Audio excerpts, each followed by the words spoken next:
Hello, everyone. Welcome to Briar Haus Writes. I'm Becky Parker, and today it is my honor to be able to present to you an acclaimed author, editor, artist in residence, presenter, PJ Piccirillo. PJ, welcome to our program. Thank you. I'm glad to be here. PJ, tell us a little bit about yourself. I live in north central Pennsylvania. Other than a few stints in college, I've lived here all my life. Uh, as you said, a writer and editor, and I do a lot of other things to support my habits. Involved in the literary scene in the sense that I've tried to be a champion for writers of this region, and very much an outdoors person, and very interested in the heritage and history of this part of the world. Well, and I read that someone said that you live in the PA wilds. Can you describe that landscape for some of us who may not have visited there and why it's important for you to be there?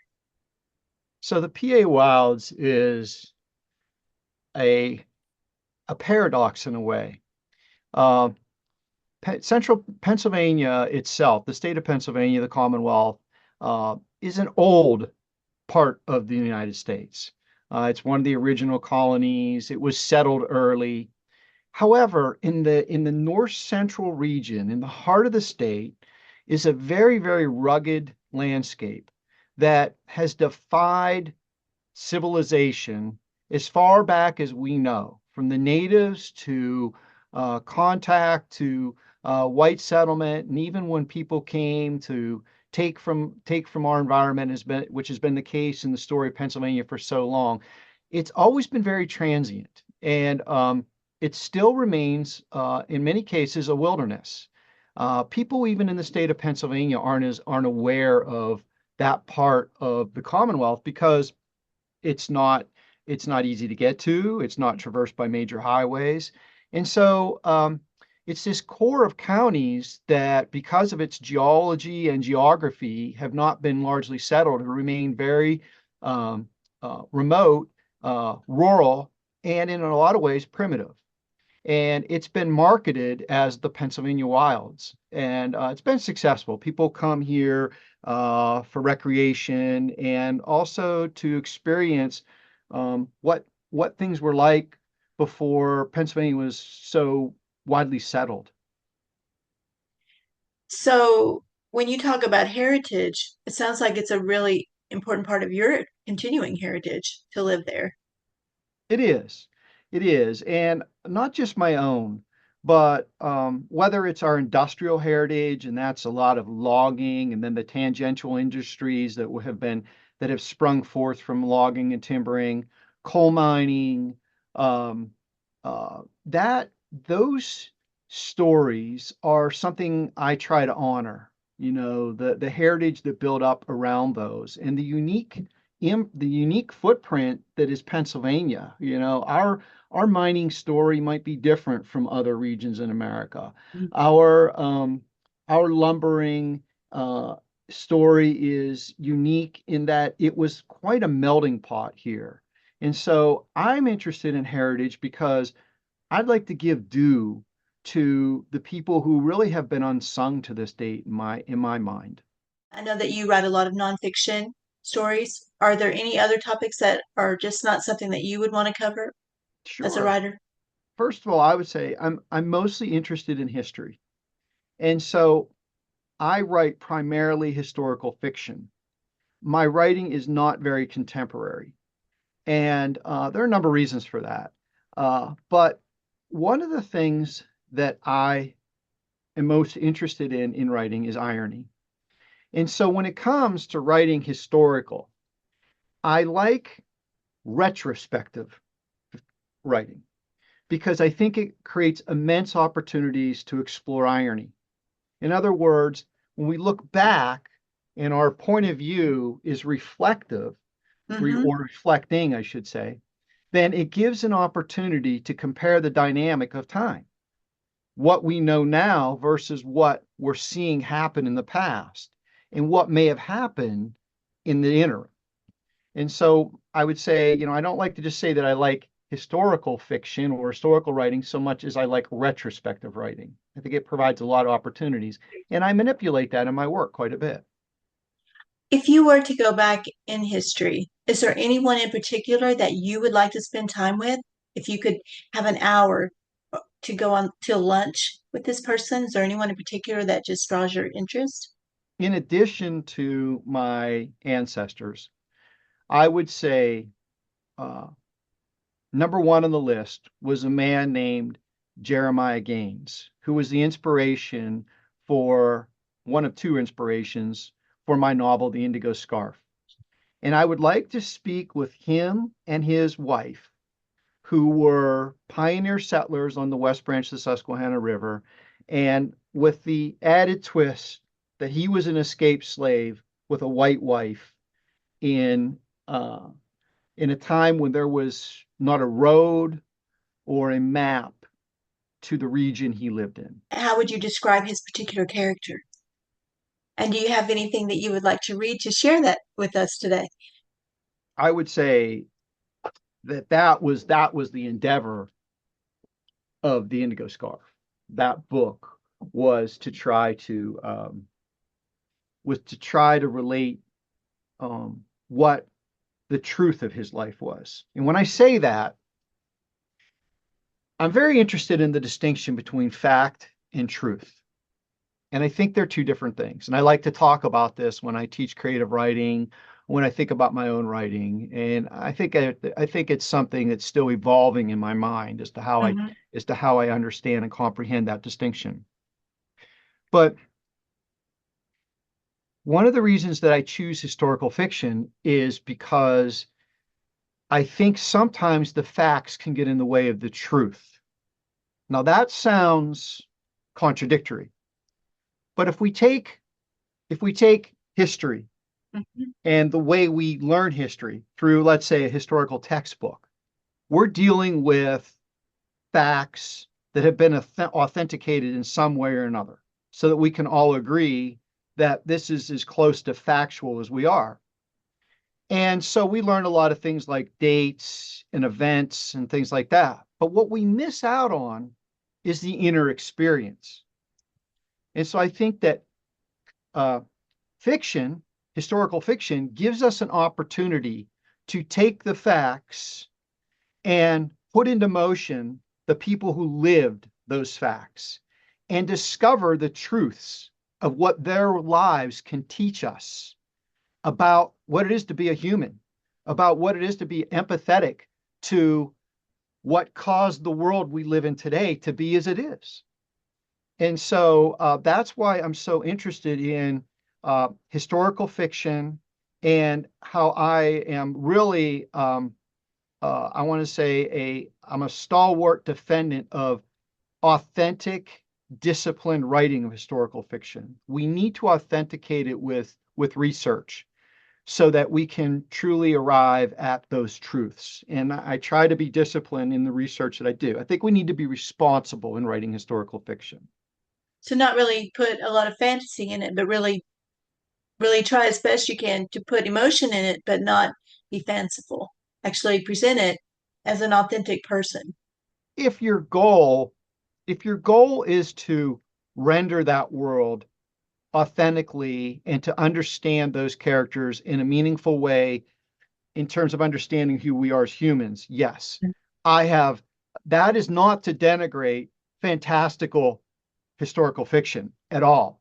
I think it's more a matter of I'm referring to if your goal is to write the kind of literary historical fiction that I'm referring to. Could you read your work to us today, PJ? I'm going to share a scene from The Indigo Scarf, which is a novel based on the true story of two escaped slaves in the late 1700s and early 1800s who ran off to north central Pennsylvania, which at that time was a howling wilderness, as we discussed. And interestingly, they escaped there with white women who became their wives. So we can imagine that at a time when this part of Pennsylvania was undeveloped, the challenges one might face existing on the frontier like that. But you compound that with being an escaped slave, and um, your love is someone you would be forbidden to be with. and you're being pursued, you can imagine um, how how difficult the circumstances were and how many opportunities there were for tragedy in those lives. Mm. And these people, as inspirations for this novel, the two escaped slaves and their wives, became very heroic to me. And in this scene, it's really a scene of texture. I like to read this because it offers some sense of the texture of the book and of the time and of the place that I'm trying to render. And just as a quick setup, our principal character in this book is Jedediah James, based on the person I mentioned earlier. And he realizes by his attention to his surroundings as a pioneer and the quieting of the wolves at night that he's being pursued. And he has to take action because, under his circumstances, that could very well mean that he's going to be taken into bondage or be killed. So I'm going to go ahead and share this, share my screen for you.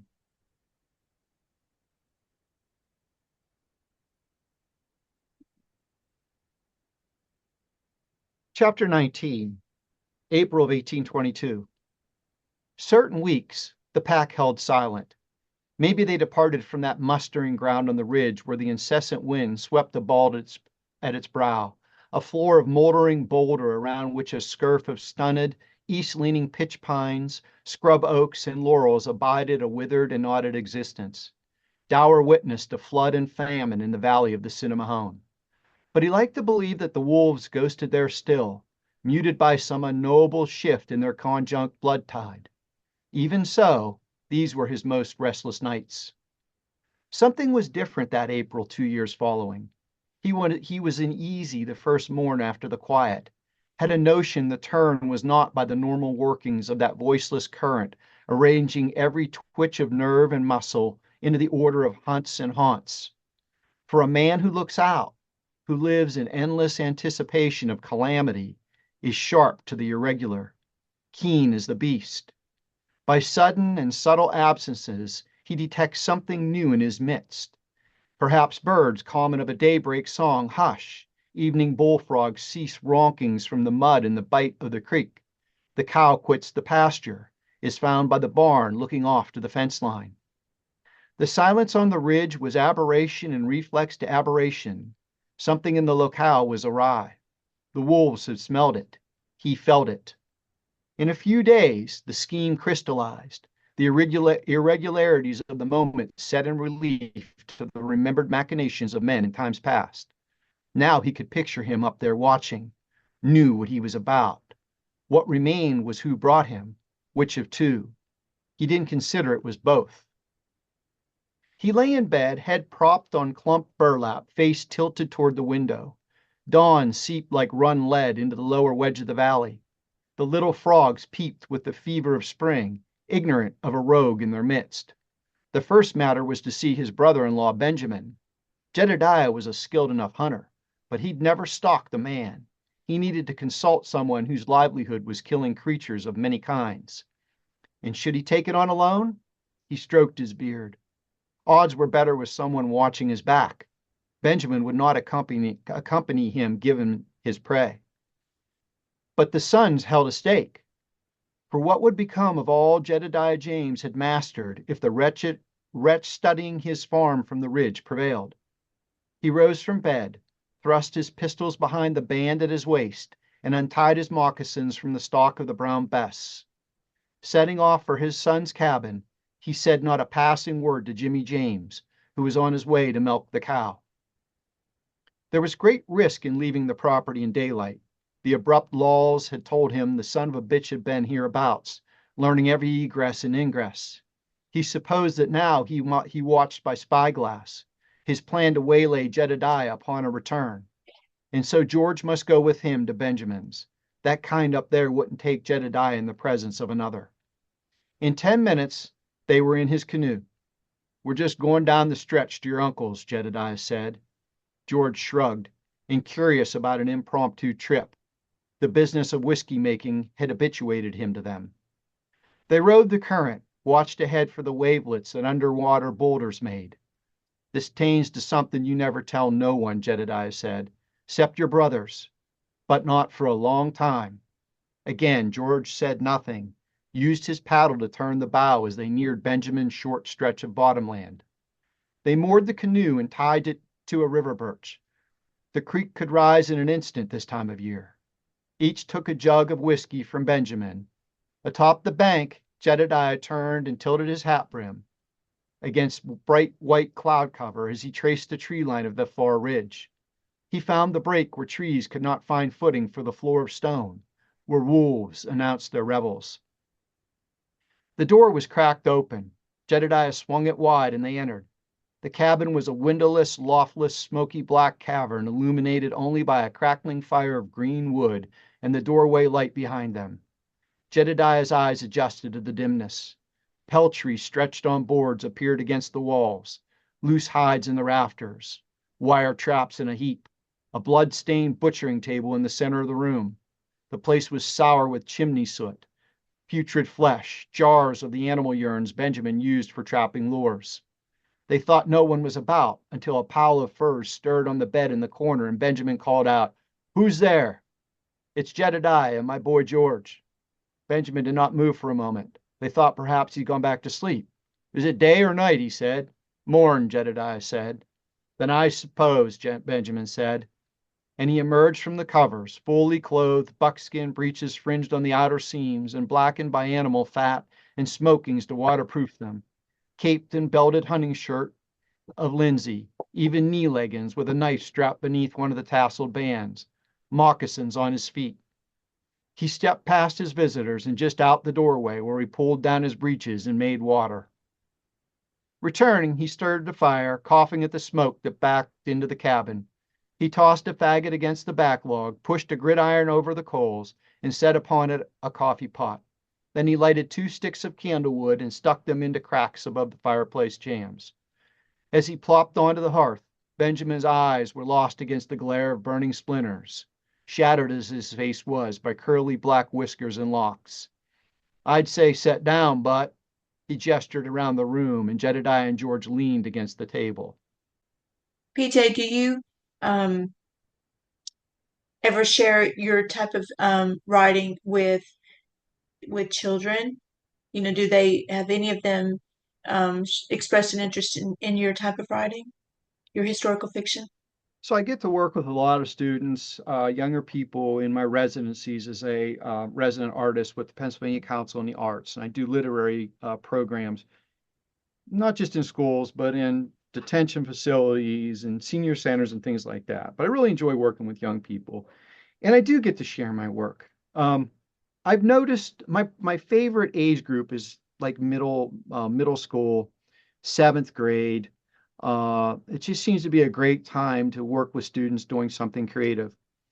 And they respond well to my work, but they are really interested in fantasy.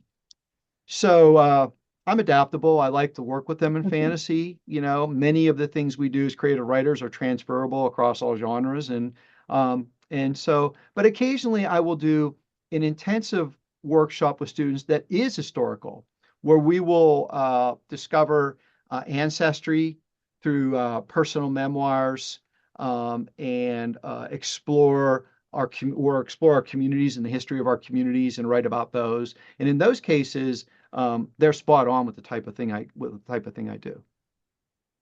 How does it feel to be able to work with so many different populations? And I'm particularly interested, you said that you work with kids in detention centers. What is your hope that when you work with them, that will be their future? So I really enjoy those opportunities, and I've had some transformative experiences. Transformative for me. I'm not sure how transformative they were for my students because I don't see them afterward, particularly in those populations. But I have worked. One of my greatest experience was working in a transitional home uh, where um, where where young people were brought into a group home because their life circumstances were such that they needed help just in understanding adulting, how to function in groups, how to cook and care for themselves and things like that. And um, you immediately discover among them, as they like to talk about themselves, a profound sense of a lack of love. And well, that's that's what we as writers and as humans are understanding is the greatest challenge of humanity is finding love, right? We want that from the moment we're born or even beforehand. And so uh, their writing is automatically on cue because they understand great need. And so I start from there. I start from them building because we all know, as you and I know as writers, that we need to have our characters need or want something. And usually those things are contradictory, right? They want something, but they really need something else. And so in those populations, I have all the fodder I need. However, they may not understand narrative as well as you and I do. And so I've learned that even if they want to write narratively, things like I've adapted to having them write poetry, and I might need to give them prompts with a particular kind of poem, and they adapt their lives to it. And I don't ever have the expectation that any or all of them are going to leave and become authors, but that their exploration of an inner self help them in that journey to understand that that love is something that they can achieve internally or externally, but they're empowered in a way that they can go out into the world and make it without regretting so much loss in their earlier lives, if any of that makes sense. It does, very much so. And it shows them that you care about them. And kindness is a gift that you give them. And it sounds like you give them love too. Well, I have to say, PJ, I think what you're doing and in the writing world is incredible. And the fact that you are working with the Pennsylvania Council for the Arts and being able to work with so many different populations is to be commended.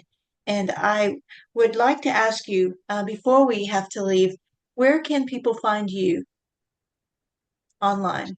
So my website is a good start. It is simply my name.com. So it's pjpiccirillo, all one word.com. And if you're interested in my books, I have The Indigo Scarf, I kind of think of as my signature novel. My more recent book is Nook Stands, a fairy tale. It's a collection. And my first published novel is Heartwood. And if you're interested in any of those books, they're available anywhere books are sold, as they say, Amazon or through in the latter two, the case of my publisher Sunbury Books, the first one Middleton Books, or just go to my website and use my form. And I like to send out signed copies or inscribed copies of the books. And you just reach out to me and we can arrange that on our own. And also, you are the founding editor of Northern Appalachian Review. Let's not be remiss in saying that. And tell us how you became involved with that. So I when I decided I want to be a writer, which I decided that early on in life, but then I didn't have, I guess, the courage to pursue it. And I took off on another career. And thanks to my wife, in midlife, she knew I was writing at night, and that was really what I wanted to do. She encouraged me to pursue it. And so I said, well, I like to write about this region, and there's a certain genre that I identify with. It's at least these books about this region that are interpreting our heritage. What do I need to do to become that kind of writer? And I made a list.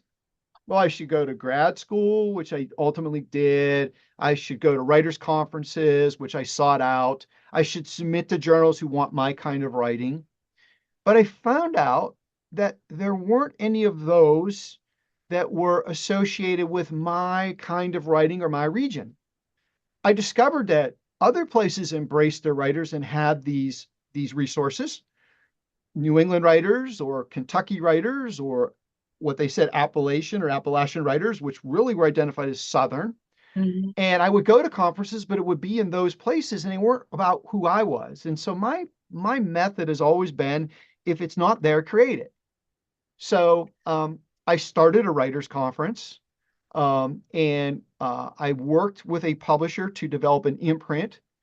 So Sunbury Press now has an imprint called Catamount Press that is specific to this region, Northern Appalachia or Appalachia, and they're seeking work from writers of this region. And the Writers Conference is called WACANA, a Writers Conference of Northern Appalachia, and then the Northern Appalachia Review. I began a literary review, which has been really successful. It's a print journal, comes out once a year. We solicit work from and about this region and all genres of fiction as well as creative nonfiction. And it's an easy find on the web, just Northern Appalachia Review. And WACANA is Writers Conference of Northern Appalachia. I think that is so cool. I love what you said that something wasn't there, so you just went for it and created it. And I want to encourage our listeners to be able to go and find PJ and for him to forgive me for butchering his beautiful last name at the beginning. PJ, thank you so much for spending time with us today, and I wish you the very best in your writing future. Thanks again for having me. I enjoyed it.